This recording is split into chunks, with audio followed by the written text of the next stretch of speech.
भाई देखिए एक्वारेजिया पढ़ लिया हमने, एक्वारेजिया पढ़ लिया था ना। एक्वारेजिया होता क्या है? एक्वारेजिया को कौन सा अम्ल कहा जाता है? अम्लों का क्या कहा जाता है? एक्वारेजिया को अम्लों का क्या कहा जाता है? राजा। ठीक है भाई, 3:1 के सांद्र हाइड्रोक्लोरिक एसिड और सांद्र नाइट्रिक अम्ल का ताजा तैयार मिश्रण को क्या कहते हैं भाई? एक्वारेजिया। क्या 3:1 तो कौन सा होना चाहिए? HCl और 1:1 कौन सा होना चाहिए? नाइट्रिक अम्ल। इन दोनों के मिश्रण से जो तैयार होगा उसको कहेंगे एक्वारेजिया। अब एक्वारेजिया होता है अम्लों का राजा। क्या होता है एक्वारेजिया? अम्लों का राजा। ठीक है ना। अब इसकी हमें जरूरत कहां पड़ती है? एक्वारेजिया क्या कार्य करता है? देखिए एक्वारेजिया के कार्य क्या होते हैं? यह सोने भंग कर सकता है। सोने को गलाने के काम में कौन सा अम्ल आता है? ध्यान रखना, सोने को गलाने के लिए कौन सा अम्ल काम में आता है? एक्वारेजिया। एक्वारेजिया जो अम्ल जो होता है वो सोने को गलाने का कार्य करता है। भले ही इनमें से कोई भी अम्ल अकेला ऐसा नहीं कर सकता। जो ये दो अम्ल लिए हैं हमने, इनमें से अम्ल कोई ऐसा नहीं है जो सोने को गला सकता है। अकेला कोई सा भी अम्ल सोने को नहीं गलाएगा। दोनों मिलेंगे और इस अनुपात में मिलेंगे 3:1 में कि 3 बूंद तो HCl की और 1 बूंद नाइट्रिक अम्ल की, तभी सोने को गलाया जा सकता है। ठीक है भाई, आगे देखिए।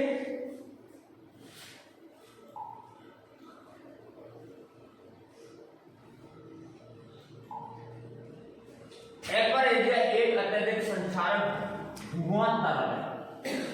यह एक बहुत धुआं जैसा, ठीक है ना, तरल पदार्थ होता है। क्या होता है? तरल पदार्थ। एक्वारेजिया जो अम्ल है वो धुएं जैसा एक तरल पदार्थ होता है। यह उन कुछ अभिकर्मकों में से एक है जो सोने और प्लेटिनियम को घोलने में सक्षम होता है। ध्यान रखना, सोने और प्लेटिनियम को पिघलाने में, लिख लो, प्लेटिनियम को पिघलाने में कौन से अम्ल का उपयोग होता है? से अम्ल का उपयोग होता है।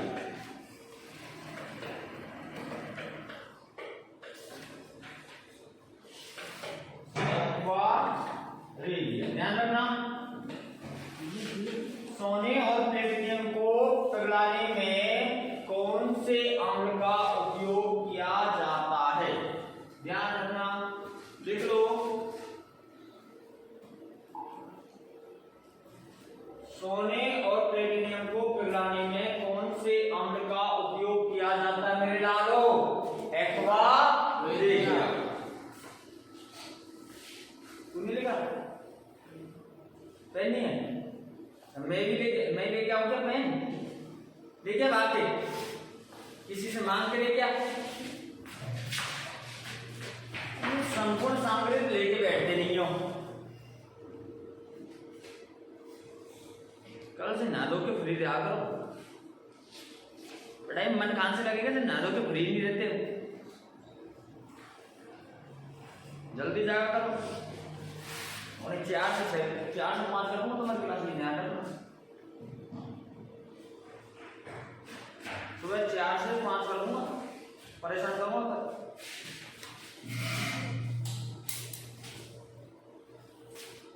ठीक है, तो सोने और प्लेटिनियम को गलाने में कौन से अम्ल का उपयोग किया जाता है मेरे लालो? एक्वारेजिया। और एक्वारेजिया को क्या कहते हैं? क्या कहते हैं? अम्लों का राजा। क्या कहते हैं? अम्लों का राजा। और ये किससे मिलकर बना होता है? 3:1 के रूप में HCl व नाइट्रिक अम्ल के मिश्रण का बना होता है। ध्यान रखना, एक्वारेजिया का निर्माण हम किसके रूप में करेंगे? HCl अनुपात और 1 अनुपात नाइट्रिक अम्ल के मिश्रण से करते हैं।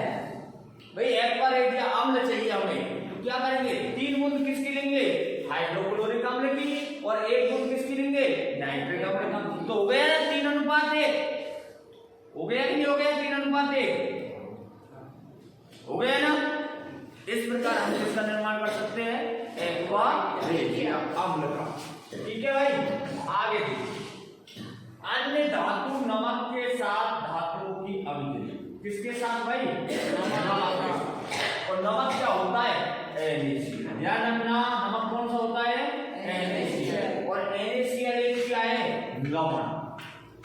NaCl क्या है, लवण।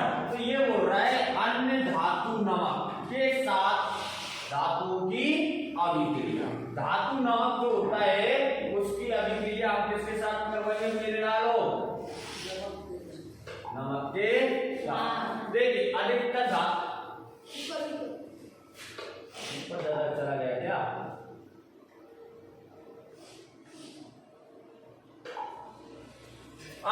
अत्यधिक प्रतिक्रियाशील धातुएं कम प्रतिक्रियाशील धातु को उनके यौगिक से घोल या पिघलाते हुए रूप में विस्थापित कर देती है, इसे विस्थापन अभिक्रिया कहते हैं। तो विस्थापन अभिक्रिया का निर्माण और किसे कहते हैं, तो मैंने आपको पहले ही बता दिया। अधिक अभिक्रियाशील धातु कम अभिक्रियाशील धातु को क्या कर देती है, विस्थापित। देखो सीधी सी सिंपल सी बात ध्यान रखना, एक घरेलू उदाहरण दे रहा हूं, बताओ। सांस कौन होती है, बड़ी। सांस कौन होती है, बड़ी। तो भाई अधिक अभिक्रियाशील कौन हो गया, सांस। कौन हो गए, और कम अभिक्रियाशील कौन होगी, भाऊ। कौन होगी, लुगाई तुम्हारी, है ना। तो भाई लात कौन देगा, सांस देगी या बहू देगी, सांस देगी। किसमें देगी, बहू देगी ना। तो हमेशा जहां कभी सांस बहू में लात मार देती है तो वहां कौन सी अभिक्रिया हो जाती है, विस्थापन। क्योंकि घर की मुखिया कौन है भाई, सांस। कौन है, सांस, है ना। और सांस बहू को ऑर्डर में नचाती है तो चल कड़ियो भाग यहां से, इस काम को कर। करती है नहीं करती है, वो किसी के साथ बैठ जाती है, रिश्तेदार के साथ बैठ जाती है ना बात करने, तो सास क्या कहती है, चल काम कर यहां से, तेरा काम कर, यहां क्यों बैठी है, तो भगा देती है ना। रिश्तेदार के साथ खुद बैठ के बात करती है ना बात। तो यहां पर भी ऐसा होता है कि अधिक अभिक्रियाशील धातु कम अभिक्रियाशील को क्या कर देता है, भगा देता है। वो चाहे किसी के साथ बैठी हो, कम अभिक्रियाशील धातु किसी के साथ में बैठी हो, विस्थापित हो, लेकिन अधिक अभिक्रियाशील आएगी और कहेगी चल यहां से खड़ी हो, दूसरे रूप में जा, अलग से जाके बैठ, तेरा काम कर, यहां क्या काम है। तो सांस ने मारी लात किसके, तो अधिक अभिक्रियाशील धातु किसके मारेगा लात, कम अभिक्रियाशील किसके, और कम अभिक्रियाशील धातु को क्या कर देती है, विस्थापन। क्या कर देती है, उसे क्या कहते हैं, विस्थापन अभिक्रिया। क्या कर देते थे, विस्थापन। जैसे देखिए धातु A और प्लस B का लवण विलयन, तो क्या बन जाएगा, A अलग से निकल गया, प्लस धातु B का लवण विलयन। अब देखिए इसको हम करके देखते हैं। अब देखिए क्रम लिख लीजिए मेरे लाल, और देखो ये हमारे पास में जो क्रम गया है ना, ये जो क्रम है ये छोटे से और बड़े रूप में। देखो पहला पहले क्या आ रहा है, के। क्या आ रहा है, के का मतलब होता है क्या, पोटेशियम। के का मतलब क्या होता है, पोटेशियम। तो पोटेशियम से ये सब छोटी है, ये सब पोटेशियम की क्या है, बहु है। क्या है, बहु है। तो पोटेशियम इन सबको क्या मार सकता है मेरे लालो, पोटेशियम इन सबको क्या मार सकता है, लाल। लेकिन ये क्या है, पोटेशियम को विस्थापित नहीं कर सकती। पोटेशियम सर्वाधिक अभिक्रियाशील धातु है, सर्वाधिक अभिक्रियाशील धातु है। इसको ऑक्सीजन में खुला छोड़ दिया जाए तो आग पकड़ लेता है, गुस्सा आ जाता है। इसको थोड़ी सी हवा लग जाए तो गुस्सा आ जाता है, आग पकड़ लेता है, इसलिए सबसे क्या है, अधिक अभिक्रियाशील है कि नहीं है। तो ये सबसे अधिक अभिक्रियाशील धातु, ये सभी धातुओं को क्या कर सकता है, विस्थापन हटा सकता है, ठीक है ना। उसके बाद में कौन है, Na, कौन आ रहा है, Na का मतलब होता है सोडियम। सोडियम पोटेशियम को तो नहीं हटा सकता क्योंकि ये तो पोटेशियम की क्या है, बहु है। लेकिन भाई जैसे सास की बहू आ गई तो बहू की भी बहू आएगी, बहू की भी क्या आएगी, बहू आएगी ना। तो ये तो पोटेशियम की बहू होगी, लेकिन इसकी और सभी क्या है, बहू है। तो सोडियम पोटेशियम को तो नहीं हटा सकता, विस्थापित नहीं कर सकता, लेकिन सोडियम और सभी धातुओं को क्या कर सकता है, विस्थापित कर सकता है। ठीक है भाई, सभी धातुओं को क्या कर सकता है, विस्थापित कर सकता है। जैसे हम एक उदाहरण लेते हैं भाई, हम क्या लेते हैं, उदाहरण लेते हैं, ठीक है ना। कैसे लेते, CuSO4 प्लस N। अब भाई ये ले लिया एग्जांपल। अब देखो Na अलग से, Na का नंबर कहां है, दूसरे नंबर कहां है, और Cu कहां मेरे डालो, इधर। तो अब सास कौन हुई, कौन हुई, Na ना। तो Na ने लात मारी किसके, कॉपर के, कहा तू इस वायरी से क्यों बदला रही है, चले तेरा काम कर, भाग यहां से। और खुद सास जाके उससे बात करने लगी। तो अब क्या बनेगा, NaSO4। भाई इसके साथ में बैठ गया नहीं, तो बैठ गई ना, क्योंकि ये बड़ी है, ये कुछ भी कर सकती है, इसका राजपाट है ना। तो Na किसके साथ में बैठ गया, कॉपर सल्फेट के साथ में बैठ गया ना। और किसके मारी ना, Cu, किसके मारी, मार दी ना। तो विस्थापित कर दिया किससे, सल्फेट से, किसको, कॉपर, किसने, सोडियम, किसको, किसने, कब और किसके साथ से, ध्यान रखना। जैसे हमने सोडियम अधिक अभिक्रियाशील है यहाँ पर, है ना। तो कॉपर कैसा है, कम अभिक्रियाशील, तो कॉपर को क्या मार दी इसने, लाल, किसके साथ से, सल्फेट के साथ से। और सल्फेट के साथ में कौन बैठ गया, Na बैठ गया ना। और अलग कौन कर दी, कॉपर कर दी ना। तो सास ने बहू के क्या मार दी, लात। अब तुम बहू ले रहोगे तो सास, तुम्हारी मम्मी जो है ना वो भी लात मारेगी, तो उसने भी खाई होगी लात। तो डायलॉग तो उसने भी सुने होंगे, सास ने सुने नहीं सुने हैं। ठीक है भाई, समझ में आ गया, सब क्या आ गया। एक और देख लो, AlSO4 प्लस जिंक, क्या ले लिया भाई, अरे ZnSO4 प्लस Al। अब भाई देखिए, हमें देखना अधिक अभिक्रियाशील धातु कौन सी है, A, क्योंकि ये कौन से नंबर पर आ रही है भाई, 5वें पर। और जिंक कौन से पर आ रही है, 6वें पर। कौन से पर आ रही है, 6वें पर। तो एल्युमिनियम को क्या है, अधिक अभिक्रियाशील है। एल्युमिनियम क्या है, और एल्युमिनियम किसको लात मार सकता है भाई, जिनको मार सकता है, पक्का है। कैसे पता लगा, क्योंकि हम जानते हैं एल्युमिनियम क्या है, अधिक अभिक्रियाशील, और जिंक क्या है, कम अभिक्रियाशील। तो मार सकते हो ना, लेकिन ये आपको याद नहीं होंगे ना जब तक आप क्या नहीं मार सकते हो, लात। किसके, सुबानो वालों के, किसके, है ना, सुबानो वालों, फंस गया, ठीक है ना।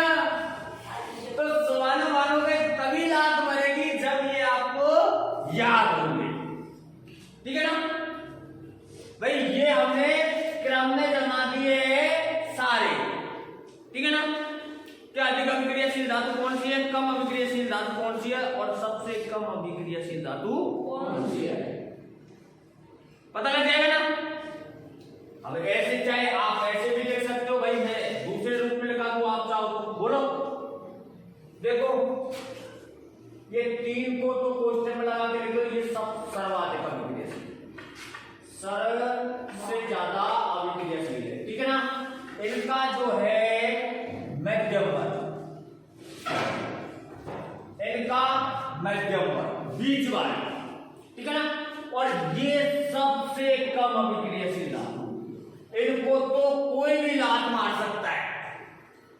ये तो देखो, ये तुम्हारी माँ हो गई, कौन हो गई, और ये तुम्हारी लोगाई हो गई, और ये तुम्हारे बच्चों की लोगाई हो गई ना, समझ में आ गए।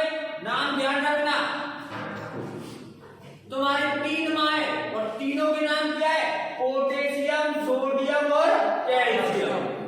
तुम्हारी तीनों माँ के नाम ध्यान रखना, पोटेशियम, सोडियम और कैल्शियम, 3 माँ हो गई। आ जाओ तुम्हारी लोगाई देखो, अरे तुमने तो कांडा में तगड़े करे, यहाँ देखो तुमने 6 लोगाई रख रखी है, बाप ने 3 रखी तो तुम 6 रख लो।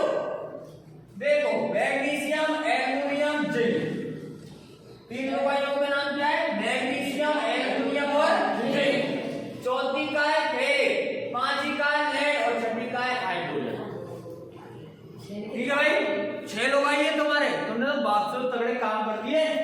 और तुम्हारे छोरा जरूर घटो, कॉपर, मरकरी, सिल्वर और गोल्ड।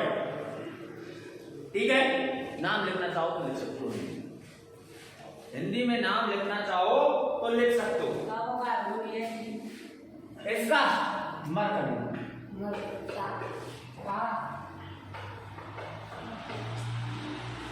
पारा है, एजी सिल्वर, चांदी, सिल्वर, चांदी, एजी, एयू गोल्ड, सोना। हाँ भाई, सोना सबसे कम अभिक्रियाशील धातु होता है। हाँ, सबसे कम अभिक्रियाशील धातु कौन सी है, सोना। और सबसे अधिक अभिक्रियाशील धातु पोटेशियम। बताओ बाप की लोगाइयों के नाम बताओ जल्दी। पोटेशियम, सोडियम और कैल्शियम।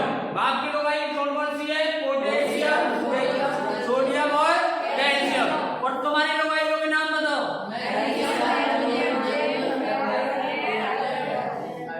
पता लग गया। और तुम्हारे बेटे की लोगाइयों के नाम, लोगाइन के नाम तो बड़ी जल्दी याद हो गए, और तो कोई काम नहीं। ठीक है भाई, तो पता लग गया ना हम ऐसे कर सकते। तो देखो एग्जांपल लिया हमने, जिंक सल्फेट प्लस एल्युमिनियम। तो एल्युमिनियम में किसको विस्थापित कर दिया मेरे लालो, जिंक को, और एल्युमिनियम खुद बैठ गया किसके साथ में, सल्फेट के साथ बैठ गए ना। तो इस प्रकार हम विस्थापन कर सकते हैं। और ये विस्थापन अभिक्रिया का उदाहरण है जो पाठ नंबर 1 में आपने खूब किए विस्थापन अभिक्रिया। जो विस्थापन पढ़ी थी ना, ठीक है ना। तो अधिक अभिक्रियाशील और कम अभिक्रियाशील धातुओं का खूब पता चल गया। अब विस्थापन अभिक्रिया को हम अच्छी तरह कर सकते, भली बात ही कर सकते। ध्यान रखना, ये याद होनी चाहिए मेरे लालो, नहीं तो हमें अभिक्रिया गलत हो जाएगी। क्या हो जाएगी, गलत हो जाएगी। इनके अकॉर्डिंग ही अभिक्रिया संपूर्ण होगी। ये हमें पता होना चाहिए कि कौन अधिक है, कौन मध्यम है और कौन सबसे कम है। यदि ये याद है तो हमारा क्वेश्चन राइट है, आंसर हम जो देंगे वो राइट देंगे। अन्यथा ये याद नहीं है तो ये गलत होगा। और अब की बार आपने देखा है कि 12 क्वेश्चन तो ऑप्शन टाइप के है ना, 5-6 क्वेश्चन आपको खालिस्तान के, उनमें आपको ये देखने को जरूर मिलेगा, देखने को जरूर ऐसे क्वेश्चन आपको मिलेंगे। तो हो सकता है 1-2 नंबर के क्वेश्चन आ जाए तो आप छोड़ के आ जाए, ऐसा ना छोड़ के आए, ठीक है ना। बहुत अच्छे क्वेश्चन है ये, और इनमें ही सबसे ज्यादा नंबर आते हैं। 16 नंबर का मैटर मिले, 16-17 नंबर का जो आपको मैटर मिलेगा, सॉरी 18 नंबर का, 6 रिक्त स्थान है और 12 एब्सेंट है ना, ऑप्शन टाइप। तो 18 नंबर बहुत मायने रखते हैं। 18 नंबर हमारे पासिंग मार्क होती है, लेकिन हमें पास नहीं होना है, नंबर लेके आने अच्छे, है ना। तो ये याद होने चाहिए, ठीक है ना। चले भाई आगे, धनायन और आयन, ये सॉरी धातु और धातुओं के साथ अभिक्रिया, धातु और धातुओं के साथ अभिक्रिया।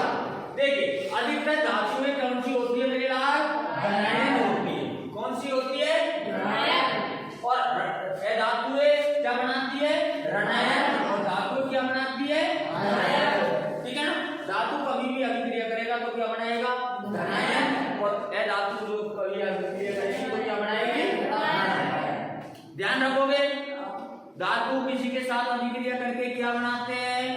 धनायन, और ए धातु अभिक्रिया करके क्या बनाते हैं? धनायन और ए आयन। देखिए इन दोनों धनायनों और आयनों को समझने के लिए हम तत्वों के इलेक्ट्रॉनिक विन्यास और उनकी संयोजकता को समझना होगा। मेरे लाल संयोजकता होती है धनायन में और ऋणायन, धनायन में और ऋणायन। एक एग्जांपल लेते देखो H+A, अब ये धातु है हाइड्रोजन, क्या है? हाइड्रोजन। अब इसके ऊपर क्या लग रहा है मेरे लाल? प्लस लग रहा है, तो ये कौन सा आयन की होगी? धनायन की। कौन सा की होगी? धनायन। मैंने दूसरा ले लिया ऑक्सीजन और इसके ऊपर लगा दिया माइनस, क्या लगा दिया? माइनस, तो ये कौन सा आयन की होगी? जब इनके सिर पर ये टोपी रखी हो इस प्रकार, तो इनको बोलते मेरे लाल संयोजक। क्या बोलते हैं इनको? संयोजक। ठीक है ना? जब इनके सिर पर क्या लाल टोपी रख दी जाती है तो वो क्या कहलाती है? संयोजकता। ठीक है ना? अब संयोजकता आपने 9th क्लास में पढ़ी होगी, तत्वों की संयोजकता 9th क्लास में पढ़ी थी। ठीक है ना? तो अब हाइड्रोजन की संयोजकता कितनी है? 1, और ऑक्सीजन की कितनी है? 2। लेकिन हाइड्रोजन कैसा है? धनायन, और ऑक्सीजन कैसी है? ऋणायन। अब दोनों को मिला दिया जाए तो देखिए H के पास में जाएगा 2 नीचे की तरफ, और O के पास में जाएगा 1, और दोनों को मिला के बनेगा मेरे लाल H2O। क्या बन गया? जल।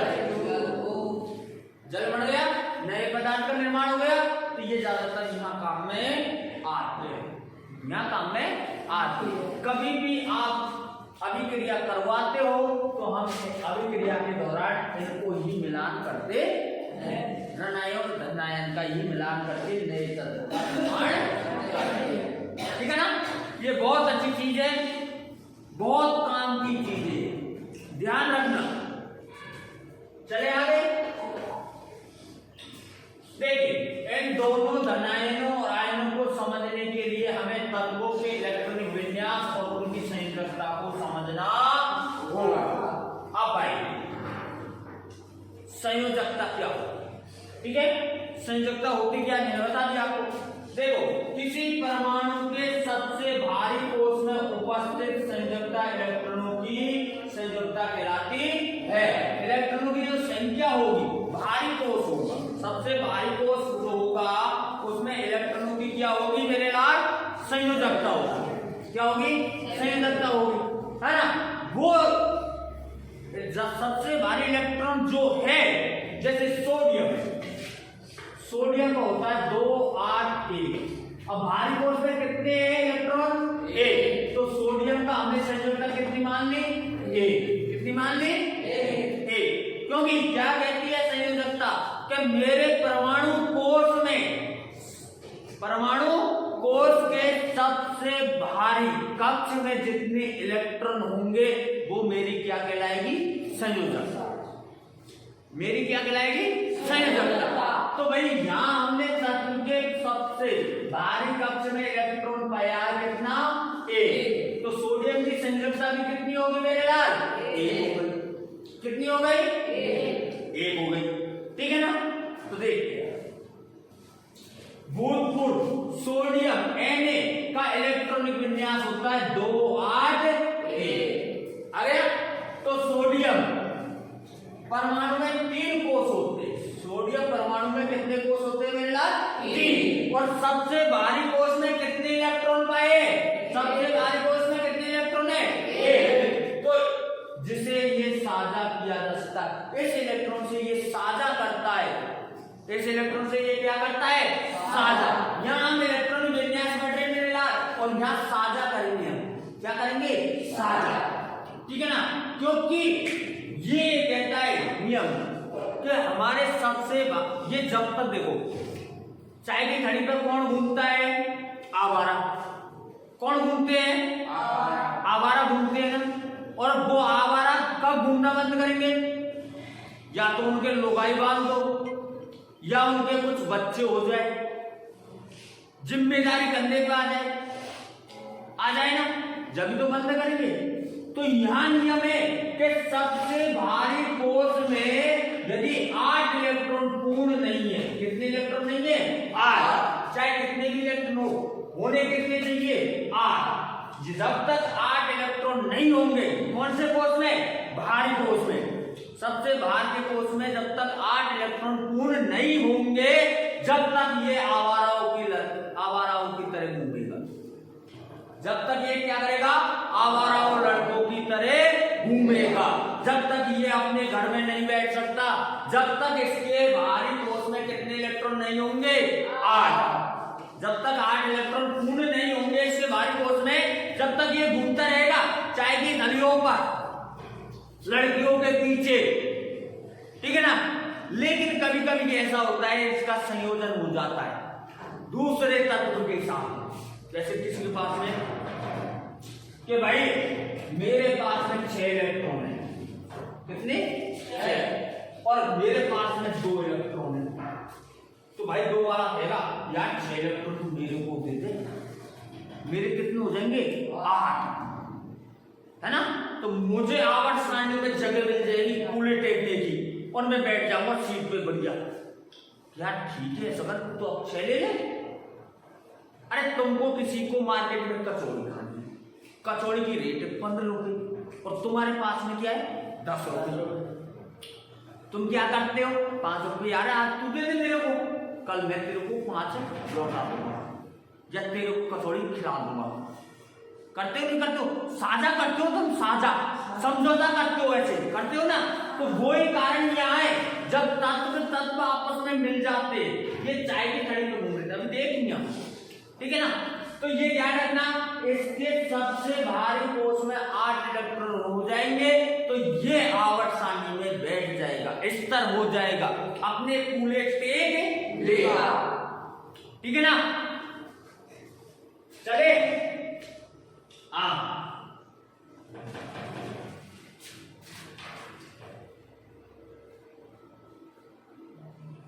ठीक है। देखिए यदि सबसे भारी कोष में 1, 2, 3 या 4 इलेक्ट्रॉन है, तो ये इलेक्ट्रॉन के बंटवारे में दिए जा सकते हैं। और यदि 1, 2, 3 है तो और के लिए बैलेंस इलेक्ट्रॉन होंगे। यदि 4 है, भारी कोष में 4 इलेक्ट्रॉन है, तो बंटवारा किया जा सकता है। और यदि 1, 2, 3 इलेक्ट्रॉन है, तो ये सिर्फ अपनी बैलेंस शीट को बनाए रख सकते हैं, या बैलेंस शीट को बनाया जा सकता है, ठीक है ना। 4 पर तो ये क्या कर लेंगे? बंटवारा। क्या कर लेंगे? बंटवारा।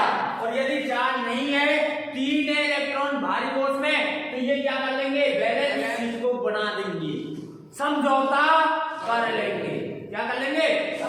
अरे बाप की संपत्ति पे बेटे समझौता करते नहीं करते कि भैया तू इतना ले ले, मैं इतना ले लूं, करते नहीं करते, तो वो क्या कहलाता है? समझौता। प्रेम से किया हुआ नहीं होता है क्या?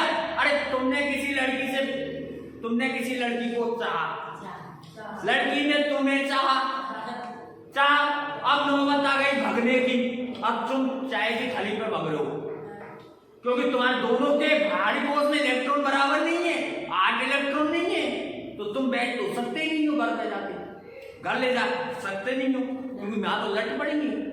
बैठे होंगे कब? जब तुम्हारे भारी कोष में दोनों के में कितने इलेक्ट्रॉन होंगे? 8। अब एक के भारी कोष में 1 इलेक्ट्रॉन, एक के भारी कोष में 7 इलेक्ट्रॉन, और तुम्हें ध्यान नहीं आ रहा, हम क्या कर ले? दोनों समझौता। क्या कर ले? समझौता। और जब तक तुम्हारे समझौता नहीं होंगे, दोनों के भारी कोष में कितने इलेक्ट्रॉन नहीं होंगे? 8। जब तक तुम भगते रहोगे। अब तुम्हारे किसी बड़े बूढ़े ने ज्ञान दिया, बेटाओ तुम ऐसा करो, समझौता कर लो, तुम्हारे इलेक्ट्रॉन है ना भारी कोष में, वो कितने हो जाएंगे? 8, है ना। तो तुम घर आए और दोनों ने घर वालों को समझाया कि मैं उसे 7 इलेक्ट्रॉन दे दूं, तो उसके पास में कितने हो जाएंगे? 8, वो भी चेयर पर बैठ जाएगा। और मैं उसे 1 इलेक्ट्रॉन दे दूं, तो उसके पास में भी कितने हो जाएंगे? 8, तो वो भी चेयर पे बैठ जाएगा। मतलब दोनों मंडप में बैठ गए ना। मंडप पे का मतलब होता है आवर्त सारणी में बैठना, ठीक है भाई, समझ आ गया। तो देखिए यदि सबसे भारी कोष में 5, 6, 7 इलेक्ट्रॉन है, तो तो इन्हें इलेक्ट्रॉन के बंटवारे में नहीं दिया जा सकता है, क्योंकि इन्हें अपना अष्टक पूरा करने के लिए इलेक्ट्रॉन की आवश्यकता होती है। अष्टक पूरा, अष्टक का मतलब है 8 इलेक्ट्रॉन पूरा करने की आवश्यकता होती है। भाई बंटवारे में थोड़ी देंगे, चले बंटवारा कर ले इनको बीच बीच में 7 इलेक्ट्रॉन है, 3.5 तू ले ले, 3.5 में ले ले। ये बाप की संपत्ति नहीं है, ये इलेक्ट्रॉनों का मामला है और किसके, तत्वों के। ठीक है भाई, ध्यान रखना, जब तक तत्व के भारी कोष में 8 इलेक्ट्रॉन नहीं होंगे वो संतुष्ट नहीं बैठेगा, भागता रहेगा इधर उधर, और जब उसके भारी कोष में कितने इलेक्ट्रॉन हो जाएंगे 8, तो वो अपने स्तर पर बैठ जाएगा। इसके लिए वो अधिकतर क्या करते हैं, बंटवारा तो बहुत कम करते हैं, लेकिन अधिकतर वो क्या करते हैं, साझा, समझौता। क्या करते हैं, समझौता, साझा करते हैं। ठीक है ना, समझ में आ रहा है ना कि नहीं आ रहा, समझ गए ना। अब देखिए, चले आगे कैसे करते हैं।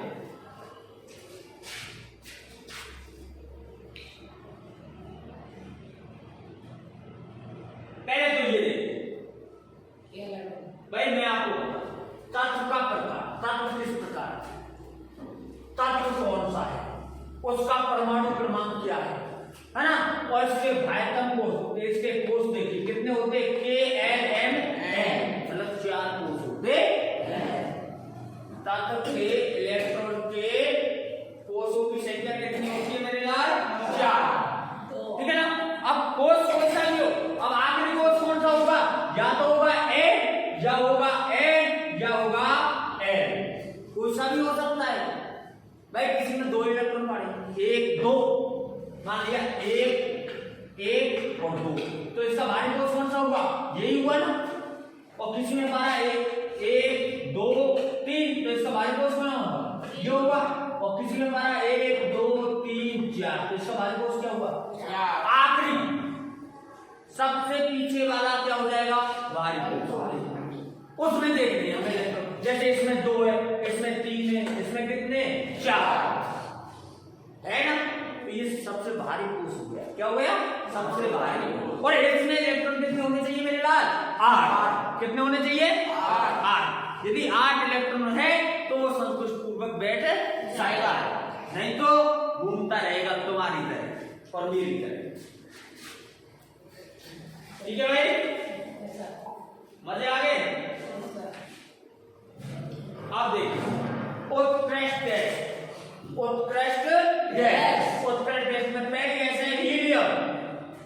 वे हीलियम का परमाणु क्रमांक कितना है मेरे लाल, 2। और इसके भायतम कोष में इलेक्ट्रॉन संख्या कितनी है, 2। इसके भायतम कोष में इसका एक ही कोष है, कौन सा, K। कौन सा कोष है, K। और K में इलेक्ट्रॉन संख्या कितनी है, 2। ठीक है ना भाई। अब जैसे हमने दे दिया 2 8, तो K और L कौन से हो गए, कोष हो गए। और 3 दे दिए तो K L M कोष हो गए। अब तो पता लगा लोगे। और 4 दे दिए तो K L M N 4 कोष हो गए। ठीक है ना, तो पता लगा लोगे जितने इलेक्ट्रॉन होंगे उतने कोष हो जाएंगे। ठीक है, तो भाई हीलियम का परमाणु क्रमांक कितना है, हीलियम का परमाणु क्रमांक कितना है, 2। और इसका भायतम कोष में इलेक्ट्रॉन संख्या कितनी है, 2। नियॉन पूर्ण परमाणु क्रमांक कितना है, 10। इलेक्ट्रॉन संख्या 2 8। तो ये तो भैया बैठ गया, ये तो क्या हो गया, बैठ गया, क्योंकि इसके इलेक्ट्रॉन संख्या कितनी है भारी कोष में, 8। कितनी है, 8। आर्गन Ar, इसमें परमाणु क्रमांक कितना है, 18। और कितने में बांट दिया, 2 8 8 में। कितने इलेक्ट्रॉन विन्यास किया है इसका, 2 8 8। इसके भारी कोष में इलेक्ट्रॉन संख्या कितनी है, 8। तो उसे भागना पड़ेगा क्या, नहीं भागना पड़ेगा ना, क्योंकि इसके भारी कोष में कितने इलेक्ट्रॉन है, 8। तो ये तो अपनी जगह बैठ गया। आगे आता है भाई साहब धातुओं में सोडियम का परमाणु क्रमांक कितना है, 11। और देखिए इसमें इलेक्ट्रॉन संख्या कितनी है, 2 8 1। कितनी है, 2 8 1। तो इसे समझौता कितने इलेक्ट्रॉनों का करना पड़ेगा, 7। कितने, 7। किसी से 7 जाएंगे 8। कितने हो जाएंगे 8 इलेक्ट्रॉन। तो ये आप बैठ सकता है, नहीं तो ये वही चाय की थड़ी पे घूमता रहेगा, आवारा पशु की तरह। मैग्नीशियम Mg, मैग्नीशियम का परमाणु क्रमांक कितना है 12 और वायटम कोर्स में इलेक्ट्रॉन संख्या कितनी दिखाई दे रही है मेरे लालो 2। कितनी दे रही है 2। उसी प्रकार एल्युमिनियम Al परमाणु क्रमांक कितना है 13 और इसमें वायटम कोर्स में इलेक्ट्रॉन संख्या कितनी दिखाई दे रही है 3 दे रही है ना 3 दे रही है ना। हाँ पोटेशियम का परमाणु क्रमांक कितना है 32 और इसमें चारों कक्षे मेरे लालो देखो ऊपर तक तो 3 बड़े, इसमें K-L-M-N चारों कोष है ना और चारों कोष में आखिरी में कितने इलेक्ट्रॉन है 1। तो इसके वायटम कोष में कितने इलेक्ट्रॉन हुए 1। कितने का समझौता करेगा 7। ठीक है ना। कैल्शियम Ca20 परमाणु क्रमांक है, वायटम कोष में इलेक्ट्रॉनों की संख्या 2। कितनी है 2। आगे चले, आगे देखिए भाई बड़े आगे धातुओं को देखिए। नाइट्रोजन 7 परमाणु क्रमांक है 2 और 5। ठीक है ना। फ्लोरीन है कितने परमाणु ऑक्सीजन का परमाणु क्रमांक कितना है 8। इलेक्ट्रॉन कितने 2 और 6। फ्लोरीन है परमाणु क्रमांक कितना है 9। इलेक्ट्रॉन संख्या 2 और 7। फास्फोरस 15 परमाणु क्रमांक है 2, 8 और 5। सल्फर 16 2, 8 और 6। क्लोरीन Cl 17 2, 8 और 7। यदि आपको ये भारी कोष के इलेक्ट्रॉन याद होंगे तो आप भली भांति तो 1 का या 2 नंबर का क्वेश्चन कर सकते हो।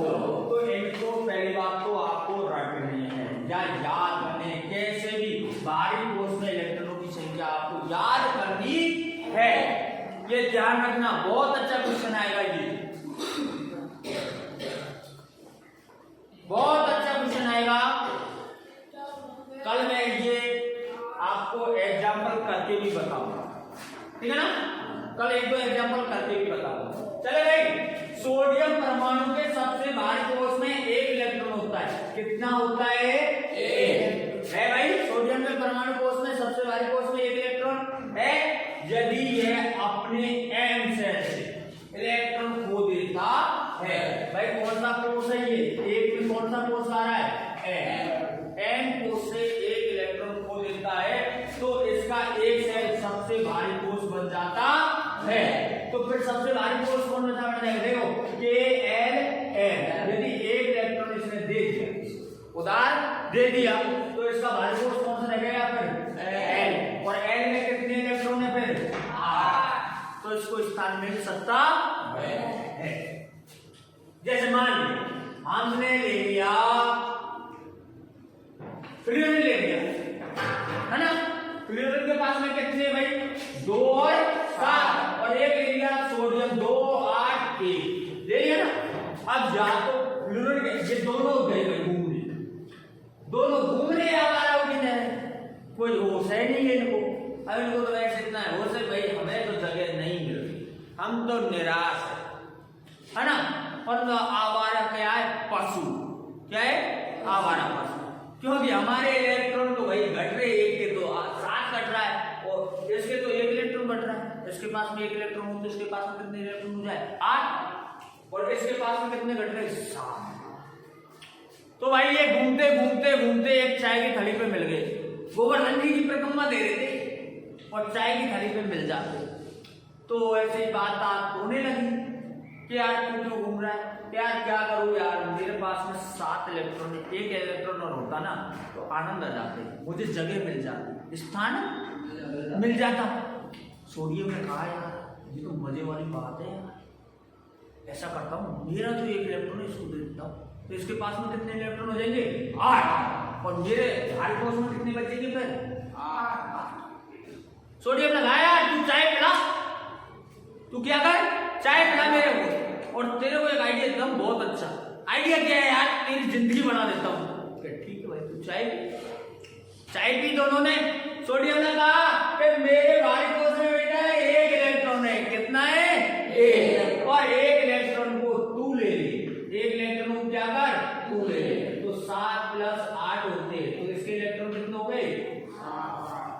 गई ना, तो मेरे भारी कोष का एक इलेक्ट्रॉन तू ले ले, तो तेरे पास में कितने हो जाएंगे 8, 2 8 हो गए। अब सोडियम के पास में 2 बचे, 2 इलेक्ट्रॉन 2 का और 8, तो इसके भारी कोष में फिर कितने इलेक्ट्रॉन रहे 8 और दोनों आ गए। वही अब तो हमें क्या चाहिए, जगह चाहिए, क्योंकि हमारे भारी कोष में क्या है 8 इलेक्ट्रॉन है। क्या है 8 इलेक्ट्रॉन है। ठीक है ना। अब हमने समझौता कर लिया, एक चाय में हम बिक गए, एक चाय में क्या हुआ बिक गए। ठीक है, तो ये बात ये कह रहा इसका एम से सबसे भारी कोष बन सकता है। ये तो भाई एम कोष में था, एम कोष में था ना, तो एम कोष तो इसने उधार दे दिया, तो फिर कौन सा कोष बचा एम, कौन सा बचा एम। और इसमें एक स्थिर अष्टक होता है और क्या हो जाता है स्थिर 8 इलेक्ट्रॉन बच जाते हैं। पूर्ण से कितने इलेक्ट्रॉन बच जाते 8। इसे परमाणु के नाभिक में अभी 11 प्रोटॉन है, लेकिन इलेक्ट्रॉन की संख्या 10 हो तो क्या होगा मेरे यारो,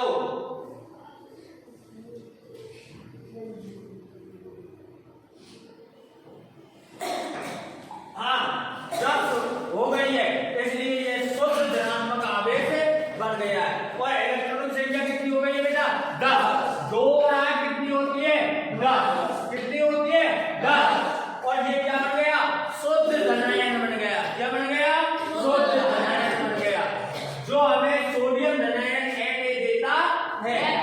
क्या देगा फिर Na प्लस दे रहा है प्लस, दिखाई दे रहा है प्लस, देखो ये दिखाई दे रहा है देता है। दूसरी हो क्लोरीन की सबसे भारी कोष में 7 इलेक्ट्रॉन होते हैं। कितने इलेक्ट्रॉन होते हैं 7। इसे अपना अष्टक पूरा करने के लिए 1 इलेक्ट्रॉन की आवश्यकता होती है। कितने इलेक्ट्रॉन की आवश्यकता होती है 1। तो ये यदि सोडियम और क्लोरीन प्रतिक्रिया करते हैं तो सोडियम द्वारा खोए गए इलेक्ट्रॉन को क्लोरीन ग्रहण कर लेता है। क्लोरीन क्या कर लेगा उस इलेक्ट्रॉन को ग्रहण। भाई सोडियम कह देगा 1 इलेक्ट्रॉन तू ले ले, तेरे कितने हो जाएंगे 8 और मेरे भी कितने हो जाएंगे 8, है ना। 1 इलेक्ट्रॉन प्राप्त करने के बाद क्लोरीन परमाणु की इकाई ऋणात्मक आवेश में हो जाती है, और जो देता है वो कैसा होता है धनात्मक, और जो लेता है वो कैसा होता है ऋणात्मक। होता है नहीं होता है, क्योंकि इसके नाभिक में 17 प्रोटॉन होते और इसके KLm कोषों में 18 इलेक्ट्रॉन होते हैं। हमें क्लोराइड आयन C बल देता है, तो हम दोनों तत्वों के बीच लेन देन का संबंध हो सकता है। दे दिया भाई कि नहीं दिया, हो गया कि नहीं हुआ। देख लीजिए इलेक्ट्रॉनों की संख्या देख लीजिए, क्लोरीन के पास में कितनी है और उसके पास में कितनी है। सोडियम के दिखाई दे रहा है भाई 2 8 1, कितना दिखाई दे रहा है 2 8 और 1। और क्लोरीन कहां में गई है क्या ये 2 8 और 7, और दोनों के बीच में क्या हो गया समझौता। 2 8 1 और C है 2 8 और 7, हो गए ना, हो गए ना। अब देखिए 1 इलेक्ट्रॉन ये किसको दे देगा, तो देखिए भाई दे रहा है तो क्या है इसके पास में ज्यादा है जब तो दे रहा है, इसके पास में ज्यादा है पैसा तो जब तो दे रहा है, तो ये क्या कहलाएगा धनात्मक। और सोडियम और ये भैया इसके पास में कम है 1 इलेक्ट्रॉन घट रहा है, तो ये कैसा हो जाएगा कैसा हो जाएगा। कितना इलेक्ट्रॉन लिया इसने 1 लिया ना, तो इससे एक एंगेज होती है जो मैं आपको कल बताऊंगा। ठीक है ना, चले समझ में आ गया, और कल आप प्रैक्टिकल करके देंगे। हाँ आगे देखो एक एग्जांपल देख लीजिए। ठीक है भाई एंड देखिए एंड प्लस है, क्योंकि इसके बाइकोटोन कितने इलेक्ट्रॉन है 2 8 1, और 1 इलेक्ट्रॉन खो देता है दे देता है, तो कितने बचेंगे 2 8 ही बचेंगे। 1 दे दिया तो कितने बचे 2 8। दिया कब था जब इसके पास में अधिक थे, इसके पास में क्या होंगे अधिक होंगे, जब तो देगा। कम होंगे तो क्यों देगा वही लेगा, कम होंगे तो वही लेगा। आपके पास 99 रुपए, आपको 100 करनी, तो आप क्या लोगे या दोगे, और मेरे पास 101 रुपए, तो मैं क्या करूंगा दूंगा या दूंगा देंगे ना। तो इसके पास में 1 ज्यादा है तो इसमें दे दिए, और इसके बाइकोटोन कोष में कितने इलेक्ट्रॉन हो गए 8। कितने हो गए मेरा 8। और देखिए क्लोरीन का गया Cl ले लेगा किससे, सोडियम से, तो कितने इलेक्ट्रॉन हो जाएंगे, 2 8 8 हो जाएंगे ना। तो अब इसने लिया है तो ये कौन सा हो गया भाई, ऋणात्मक। कौन सा हो गया, ऋणात्मक। ठीक है, तो सोडियम को धनात्मक क्यों कहा और क्लोरीन को ऋणात्मक क्यों कहा, क्योंकि सोडियम ने इलेक्ट्रॉन त्यागा है और क्लोरीन ने ग्रहण किया है। ठीक है भाई, तो आज के लिए गुड बाय, ओके, कल मिलते हैं फिर। ठीक है भाई।